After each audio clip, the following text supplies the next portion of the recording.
পৃথিবীর সবথেকে শীতল অঞ্চল, যেখানে কোনো মানুষের বেঁচে থাকা অসম্ভব। সেখানে যখন কোনো একটা দুর্ঘটনার কারণে ৪৫ জন মানুষ ফেঁসে যায়, তারা কি পারে সেই শীতল মরু অঞ্চল থেকে জীবিত অবস্থায় বেরিয়ে আসতে, নাকি তাদের সবাইকে মারা যেতে হয়? সেটাই আমরা এই গল্পে দেখতে চলেছি। এই কথাটা ১৩ই অক্টোবর ১৯৭২-এর, যখন একজন উড়কিয়ানরা বিটি ম্যাচ খেলার জন্য বাইরে যাচ্ছে। আর এই ফ্লাইটে ৫ জন ক্রু মেম্বারকে যুক্ত করলে মোট ৪৫ জন লোক আছে। আর তাদের মধ্যে কিছু প্যারেন্টসরাও আছে যারা নিজেদের সন্তানকে সাপোর্ট করার জন্য তাদের সঙ্গে যাচ্ছিল। আর এদের মধ্যে কিছু প্লেয়ার প্রথমবার দেশের বাইরে যাচ্ছিল, যারা খুবই খুশি আর এক্সাইটেড ছিল। যার পরে সমস্ত লোক 511 প্লেনে বসে নিজেদের যাত্রার জন্য বেরিয়ে পড়ে। তখনই প্লেন অ্যান্ডুজ পর্বতের মধ্যে দিয়ে উড়ে যেতে থাকে, যেটা আর্জেন্টিনা আর চিলিকে আলাদা করে। এই সময় প্লেন কয়েকবার খুব জোরে জোরে নড়তে থাকে। সেই সময় প্লেনে বসা একজন ছেলে তাদেরকে এক্সপ্লেন করে, যখন আর্জেন্টিনার গরম হাওয়া পাহাড়ের ঠান্ডা হাওয়ার সঙ্গে ধাক্কা খায়, তখন সেকশন এফেক্ট তৈরি হয়, যেটা প্লেনকে নিচের দিকে টানে। আর এই কারণেই আমরা সোজা না গিয়ে কিছুটা সাউথ দিয়ে যাওয়ার চেষ্টা করি। এখন কিছু দূর যাওয়ার পরে প্লেন নিচের দিকে পড়তে থাকে, যার ফলে সমস্ত প্যাসেঞ্জার খুব বেশি ভয় পেয়ে যায়। যার পরে পাইলট নিজের সমস্ত শক্তি লাগিয়ে প্লেনকে ওপরে ওঠানোর চেষ্টা করে, কিন্তু পাহাড় ক্রস করার আগেই প্লেনটি পাহাড়ের সঙ্গে ধাক্কা খায় আর প্লেনটি দুটো ভাগে ভাগ হয়ে যায়। যার ফলে প্লেনের মধ্যে বসে থাকা কয়েকজন প্যাসেঞ্জার প্লেন থেকে বাইরে চলে যায়। যার পরে প্লেন পাহাড় থেকে পিছলে নিচে পড়তে থাকে আর একটা বরফের সাদা চাদরের সঙ্গে ধাক্কা খায়। সেই সময় সিটের সঙ্গে ধাক্কা লাগার কারণে অনেকজন যাত্রী খুব গুরুতরভাবে আহত হয় আর কিছু যাত্রী তৎকালীন মারা যায়। এই চিল্লাচিল্লির মধ্যে কিছু প্যাসেঞ্জার ফেঁসে যাওয়া লোকেদেরকে বাইরে বের করে। সেই সময় আমরা দেখতে পাই চারদিকে রক্ত ছড়িয়ে ছিটিয়ে আছে আর প্লেনের ভেতরে একটা ভয়াবহ পরিবেশ। এরপরে কিছু লোক ককপিটে গিয়ে দেখে পাইলট মারা গেছে আর রেডিও কোনো কাজ করছিল না। এখন রাত হলে সেখানকার তাপমাত্রা খুবই দ্রুত গতিতে নিচে নামতে থাকে আর দেখতেই দেখতে সেটা -30 ডিগ্রিতে চলে যায়। আর তারা যতই সেই প্লেন ক্র্যাশের পরে সার্ভাইভ করুক না কেন, এই ভয়ানক ঠান্ডায় তারা সার্ভাইভ করতে পারতো না। এই জন্য তারা সমস্ত ব্যাগ আর নিজেদের জিনিসপত্র দিয়ে প্লেনের ভাঙা অংশটিকে বন্ধ করে দেয় আর সবাই একে অপরকে জড়িয়ে ধরে সকাল হওয়ার অপেক্ষা করতে থাকে। সেই সময় প্লেনের ভেতরের অবস্থা খুবই ভয়ানক ছিল। যারা আহত ছিল তারা ব্যথায় চিল্লাচ্ছিল, আর যারা সুস্থ ছিল তারা ভয়ে। এরপরে যেমন তেমন করে তারা রাতটাকে পার করে, আর যখন সকাল হয় তখন তারা দেখে অনেকজন মানুষ ঠান্ডায় কুকড়েই মারা গেছে। অন্যদিকে যখন কিছু প্যাসেঞ্জার বাইরে বেরিয়ে আসে, তখন তারা দেখে তাদের চারিপাশে শুধু বরফে ঢাকা পাহাড় আছে।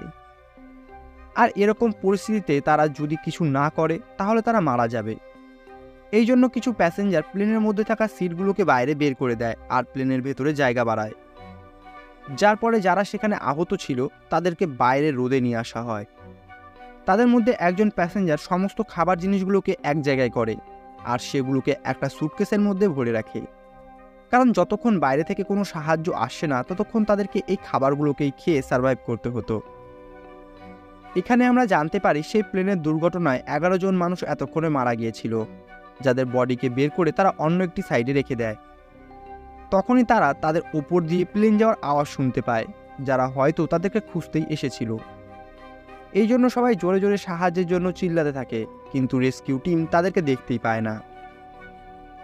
এখন রাত হতেই সবাই তাড়াতাড়ি করে প্লেনের ভেতরে চলে যায় আর প্লেনের ভাঙা অংশগুলোকে ভালো করে বন্ধ করে দেয়, যাতে বেশি ঠান্ডা না লাগে। আর এইভাবে আরও একটা রাত তারা কাটিয়ে দেয়। পরের দিন সকালে নন্দ নামের একজন ছেলের জ্ঞান ফেরে, যে তার পরিবারের সাথে এখানে এসেছিল। কিন্তু এই দুর্ঘটনায় নন্দর মা মারা যায় আর তার বোনের অবস্থাও খুব একটা ভালো না। এখন এরপরে তারা বরফকে গলিয়ে জল তৈরি করে আর আহত লোকেদেরকে সাহায্য করে।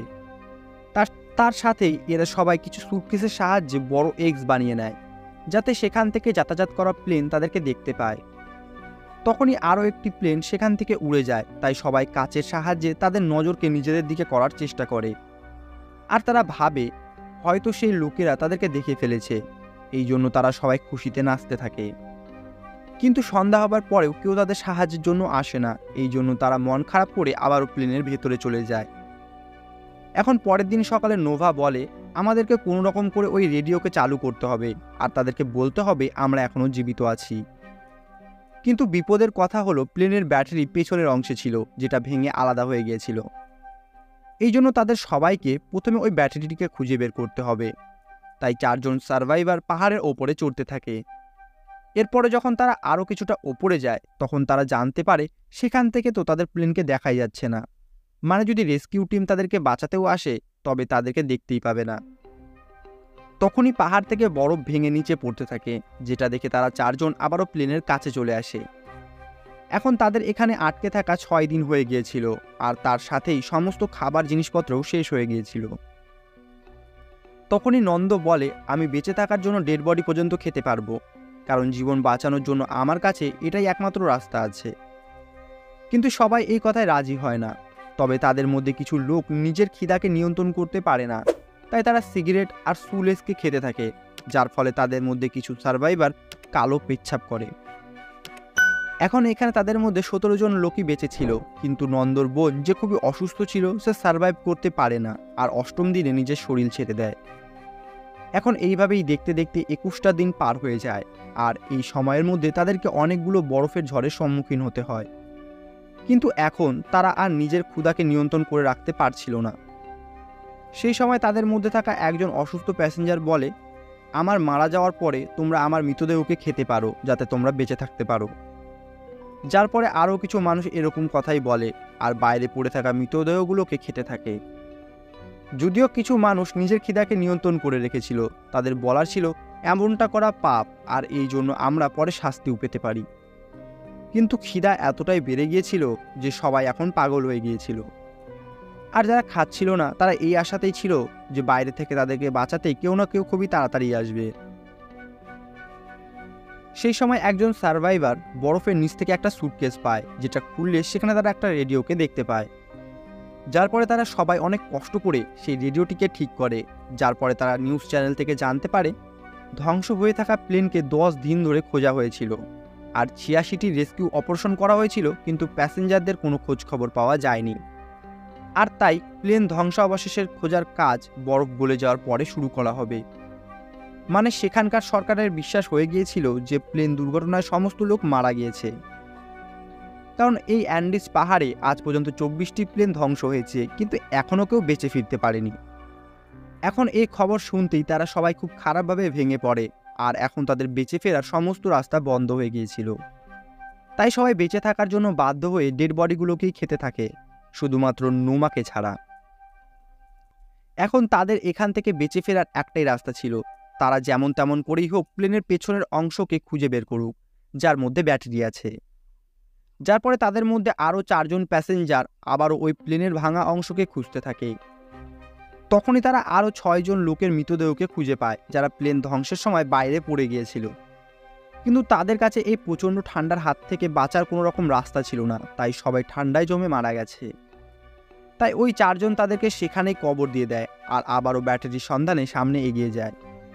তখনই হঠাৎ করে আকাশের অবস্থা খারাপ হয়ে আসে, আর এরা 4 জন আবারও সেই ভয়ানক বরফের মধ্যে ফেসে যায়। তাদের কাছে ঠান্ডার হাত থেকে বাঁচার কোনো উপায় ছিল না, এই জন্য তারা একে অপরকে জড়িয়ে ধরে রাতটাকে সেখানেই পার করে। এখন পরের দিন যখন সকাল হয়, তখন দেখা যায় তারা 4 জন পুরোপুরিভাবে বরফের নিচে ঢাকা পড়ে গিয়েছিল। তবে ভালো খবর এটা ছিল যে তারা 4 জনই এখনও জীবিত আছে। যার পরে তারা প্লেনের ভাঙা অংশের মধ্যে বসে স্লাইড করে পাহাড় থেকে নিচে নেমে আসে। এরপরে তাদেরকে প্লেনের ভেতরে নিয়ে যাওয়া হয়, যেখানে একজন সার্ভাইভার তার দৃষ্টিশক্তিকে হারিয়ে ফেলে। যার পরে নোমান নন্দুকে বলে, ওপরে শুধু বরফে ঢাকা পাহাড় আছে, যেটাতে নন্দু বলে ওই পাহাড়গুলোর পেছনেই চিলি আছে, যেখানে আমাদেরকে পৌঁছতে হবে। কিন্তু তার আগে তোমাকে জীবিত থাকার জন্য কিছু খেতে হবে, নয়তো তুমি চিলিতে পৌঁছতে পারবে না।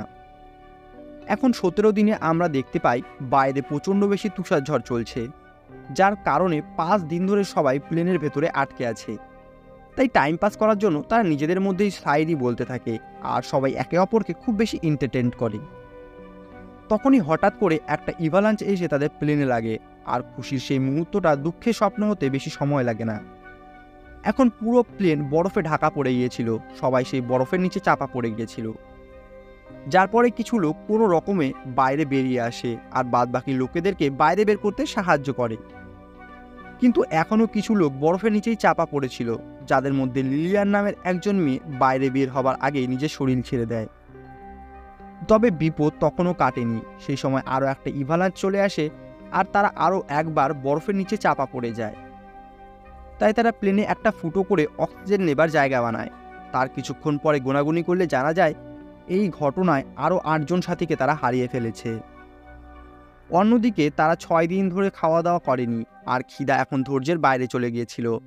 তাই তারা মৃতদেহগুলোকেই খেতে থাকে। তবে এখন তারা জানতো তারা কার মৃতদেহকে খাচ্ছে। এই কারণে নোভা একটু ইমোশনাল হয়ে পড়ে। এই জন্য সে প্লেন থেকে বাইরে বেরোনোর চেষ্টা করে আর এই চক্করেই তার পায়ে একটু আঘাত লাগে। এরপরে 20তম দিনে এক এক করে সবাই বাইরে বেরিয়ে আসে আর দেখে এখন তুফান থেমে গেছে। সবাই খোলা হওয়ায় নিঃশ্বাস নিয়ে খুবই শান্তি অনুভব করছিল, যার পরে সবাই প্লেনটিকে বরফের বাইরে বের করতে লেগে যায়। ওই সময় নোভা দেখে তার পায়ের মধ্যে একটি জায়গায় কিছুটা কেটে গেছে, তবে ঠান্ডার কারণে সে একটুকু অনুভব করতে পারছিল না। তাই সেটাকে সে ইগনোর করে আবারও কাজে লেগে পড়ে। এখন প্রবল রোদের কারণে বরফ খুবই তাড়াতাড়ি গলে পড়ছিল, যার ফলে তাদের প্লেন বাইরে বের করতে সুবিধা হয়। তবে এখনও রাতে সার্ভাইভ করা তাদের জন্য একটা অসুবিধার কারণ হয়ে দাঁড়িয়েছিল। এরপরে 34তম দিনে একজন আহত লোকের অবস্থা খারাপ হতে থাকে। তার বুকে জল জমে গিয়েছিল আর সে নিঃশ্বাস নিতে পারছিল না, তাই কিছুক্ষণের মধ্যেই সে মারা যায়। যার পরে 4 জন সার্ভাইভার সাহায্য নেওয়ার জন্য আর্জেন্টিনার দিকে যায়। তারা ঠান্ডার হাত থেকে বাঁচার জন্য অনেক মোটা জামা কাপড় পরেছিল। তবে খুবই তাড়াতাড়ি নোভা অসুস্থ হয়ে পড়ে আর গড়িয়ে পাহাড় থেকে নিচে পড়ে যায়। তাই নোভাকে চেক করলে জানা যায় নোভার পায়ে ইনফেকশন হয়ে গেছে, তাই সে আর সামনে এগিয়ে যেতে পারবে না। তাই নোভা বলে, তোমরা আর্জেন্টিনার দিকে এগিয়ে যাও, আমি একাই সেই প্লেন পর্যন্ত পৌঁছে যেতে পারবো। এরপরে যখন নোভা প্লেন পর্যন্ত পৌঁছায় তখন সে দেখে ওখানে আরও একজন অসুস্থ প্যাসেঞ্জার নিজের জীবন হারিয়ে ফেলেছে। পরের দিন সকালে যখন নোভার জ্ঞান ফেরে তখন সে দেখে কিছু প্যাসেঞ্জার প্লেনের ককপিট থেকে বরফ বের করছে, আর আর্জেন্টিনার দিকে যাওয়া 3 জন প্যাসেঞ্জারও ফেরত চলে এসেছে। যার পরে নন্দ তাকে বলে, যখন আমরা ইস্টের দিকে গেলাম তখন আমরা সেখানে প্লেনের বাকি অংশকে দেখতে পেলাম। সেখানে আমরা কিছু গরম কাপড়, রামের বোতল আর খাবার জিনিসপত্র পেয়েছিলাম। সেখানে আমরা ব্যাটারিও পেয়েছিলাম, কিন্তু সেটা এখানে নিয়ে আসা খুবই কষ্টের। আর তাই আমরা রেডিওকেই সেখানে নিয়ে যাচ্ছি, যাতে বেস পর্যন্ত কন্ট্যাক্ট করতে পারি। এর পরের দিন সকালে তারা আবারও সেখানে যায় আর রেডিওকে ঠিক করার চেষ্টা করে। তবে হাজারো চেষ্টা করার পরেও তারা ওই নষ্ট হয়ে থাকা রেডিওকে ঠিক করতে পারে না। অন্যদিকে নোভার ইনফেকশন এখন গোটা শরীরে ছড়িয়ে পড়েছিল আর সে জানতো তাকে আর বাঁচানো সম্ভব না, এই জন্য সে খাওয়া দাওয়াও ছেড়ে দেয়। অন্যদিকে নান্দো সেই প্লেনের ভাঙা অংশ থেকে অনেকগুলো ফ্যাব্রিক পায় যেগুলো ওয়াটারপ্রুফ ছিল। যার পরে রাত হওয়ার আগেই তারা ফেরত চলে আসে। এখানে নান্দো তাদেরকে বলে, আমরা এই ফ্যাব্রিকগুলোর সাহায্যে একটা স্লিপিং ব্যাগ বানাতে পারবো, তাহলে আমরা খুব সহজেই রাতটাকে পার করতে পারবো। পরের দিন তারা সকলে এক জায়গায় বসে রেডিও শোনে, যেখানে বলা হয় 511 প্লেনকে হারিয়ে যাওয়া 58 দিন হয়ে গেছে, কিন্তু সুখবর এটা ছিল যে এয়ারফোর্সরা আবারও তাদেরকে খোঁজার কাজ চালু করছে। তখনই কিছু মানুষ বলে, আমরা তাদের উপরে ভরসা করে এভাবে বসে থাকতে পারি না, হয়তো তারা এইবারেও আমাদেরকে খুঁজে পেল না, তাই যখনই আমাদের স্লিপিং ব্যাগ তৈরি হয়ে যাবে তখনই আমরা এখান থেকে বেরিয়ে পড়ব। যার পরে তারা নোভার ক্যামেরা থেকে কিছু ছবি তুলে নেয় স্মৃতি হিসেবে। সেই দিন রাতে নোভার শরীরের অবস্থা খুবই খারাপ ছিল, তাই সে বলে, আমার মারা যাওয়ার পরে তোমরা আমার বডিকে খেতে পারো। পরের দিন যখন সকাল হয় তখন সবাই জানতে পারে নোভা আর তাদের মধ্যে নেই। তারা নোভার পকেট থেকে একটা লেটার পায়, যার মধ্যে লেখা ছিল, বন্ধুদের জন্য জীবন দেওয়ার থেকে আনন্দের কিচ্ছু নেই। এখন নোভার বলা কথাগুলো সবার মধ্যে একটা আলাদাই সাহস জাগিয়ে দেয়। যার পরের দিন নান্দো, রোবার্তো আর তিনিত এখান থেকে বাইরে যাওয়ার সিদ্ধান্ত নেয়। তবে তাদের জন্য এবার ভালো খবর ছিল যে তাদের কাছে স্লিপিং ব্যাগ আর যথেষ্ট পরিমাণ খাবার ছিল। এরপরে তারা ওয়েস্টের থেকে পাহাড় চড়া শুরু করে। নান্দোর ধারণা ছিল সেই পাহাড়কে পার করতে পারলেই তারা চিলি পর্যন্ত পৌঁছে যাবে। এখন পাহাড়কে চড়তে চড়তে সন্ধ্যা হয়ে যায় আর খুবই শীতল হাওয়া বইতে থাকে। এই জন্য তারা বরফের নিচে খাল করে পুরো রাতটাকে সেই স্লিপিং ব্যাগের মধ্যেই কাটিয়ে দেয়। এখন সকাল হতেই তারা আবারও পাহাড়ে চড়া শুরু করে আর সবার প্রথমে নান্দো পাহাড়ের ওপরে পৌঁছায়। নান্দো দেখে তাদের সামনে আরও বিশাল মাউন্টেন রেঞ্জ আছে, মানে তাদেরকে আরও অনেক সময় ধরে চলতে হবে, আর মিনিমাম এই মাউন্টেন রেঞ্জকে পার করতে তাদের 12 দিন সময় লাগবে। আর তারা নিজেদের সঙ্গে মাত্র 8 দিনেরই খাবার নিয়ে এসেছিল। এই জন্য তারা তিনিতকে ফেরত পাঠিয়ে দেয়, যাতে তাদের খাবার বেশি দিন পর্যন্ত চালাতে পারে। এখন নান্দো আর রেভার্তো বরফের পাহাড় দিয়ে হাঁটতে হাঁটতে সামনে এগোতে থাকে। আর অনেক দিন ধরে হাঁটার পরে তারা ঘাঁটি পর্যন্ত পৌঁছে যায়। যেখানকার এলাকা পাথরে ভরা ছিল, তখনই নান্দোর জুতো ফেটে যায়, তাই রোবার্তো একটা কাপড় দিয়ে বেঁধে দেয়। এখন একদিন সকালে তারা ওই বরফের পাহাড় থেকে বেরিয়ে নদীর ধারে পৌঁছায় আর পেট ভরে পানি পান করে। তখনই নদীর বিপরীত প্রান্তে তারা একজন মানুষকে দেখতে পায় যে ঘোড়ার উপরে বসেছিল। নান্দো আর রোবার্তো ওই লোকের কাছ থেকে তাড়াতাড়ি করে সাহায্য চায়, তাই ওই লোকটি তার দিকে একটি কাগজ আর পেন ঢেল মারে, যার পরে নান্দো ওই কাগজে নিজের সম্পর্কে সমস্ত কিছু লিখে দেয়, যেটা নিয়ে ওই লোকটি পুলিশ স্টেশনে যায়। আর তাদের এই মেসেজটি সঙ্গে সঙ্গে এয়ার রেস্কিউ টিমের কাছে পৌঁছে যায়, যার পরে আরেকটা নতুন রেস্কিউ মিশন শুরু হয়। অন্যদিকে ওই ঘোড়ায় বসা লোকটি নান্দো আর রেভার্তোকে নিজের বাড়িতে নিয়ে আসছিল, যেখানে তারা দুইজন পেট ভরে খাবার খায়। সেই সময় ওখানে অনেকগুলো জার্নালিস্ট পৌঁছে যায় তাদের ইন্টারভিউ নেওয়ার জন্য, আর গোটা পৃথিবী তাদের এই ঘটনা সম্পর্কে জানতে পারে। অন্যদিকে যখন তাদের এই খবরটা বাকি আটকে থাকা সাথীরা পায়, তারা খুশিতে পাগল হয়ে যায় আর এমনভাবে সাজগোজ আর পরিষ্কার হতে থাকে যেন তারা এখনই বিয়ে বাড়িতে যাবে। যার কিছুক্ষণের মধ্যেই হেলিকপ্টার তাদেরকে উদ্ধার করার জন্য সেখানে পৌঁছে যায়, আর প্রায় ৭১ দিন পরে তাদেরকে সেখান থেকে উদ্ধার করা হয়। যদিও সেই ৪৫ জন লোকের মধ্যে মাত্র ১৬ জন মানুষই বেঁচে ফিরতে পেরেছিল।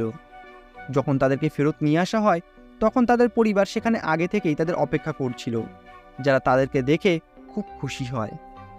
যার পরে তাদেরকে হসপিটালে নিয়ে আসা হয়, যেখানে অনেক ভিড় তাদেরকে দেখার জন্য অপেক্ষা করছিল। সমস্ত লোক তাদের গল্প শোনার জন্য উৎসুক ছিল। অন্যদিকে ডাক্তারও তাদের কঙ্কাল শরীর দেখে বুঝতে পারছিল না এরা এতদিন জীবিত কিভাবে আছে। যদিও এই ঘটনার পরে গোটা পৃথিবীর নজরে তারা হিরো হয়ে গিয়েছিল, কিন্তু ভেতর থেকে সবাই ভেঙে পড়েছিল। বারবার করে শুধু নিজের কাছ থেকে একটাই প্রশ্ন করছিল, বাকিরা কেন ফিরে এলো না। এছাড়াও একাকিত্ব তাদেরকে এখন এত বেশি পেয়ে বসেছিল যে হসপিটালের মধ্যেও তারা সবাই একসঙ্গেই থাকতো। আর এই ঘটনার সাথে আমাদের এই গল্পটি এখানেই শেষ হয়ে যায়।